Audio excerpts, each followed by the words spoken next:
कौसल्या सुप्रजा रामपूर्वा सन्ध्या प्रवर्तते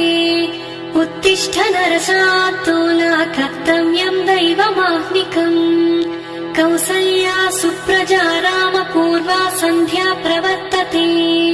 उत्तिष्ठ नरशार्दूला कर्तव्यं दैवमाह्निकम् उत्तिष्ठोत्तिष्ठ गोविन्द उत्तिष्ठ गरुडध्वज उत्तिष्ठ कमलाकान्ता त्रैलोक्यं मङ्गलं कुरु उत्तिष्ठोत्तिष्ठ गोविन्द उत्तिष्ठ गरुडध्वज उत्तिष्ठ कमलाकान्ता त्रैलोक्यं मङ्गलं कुरु।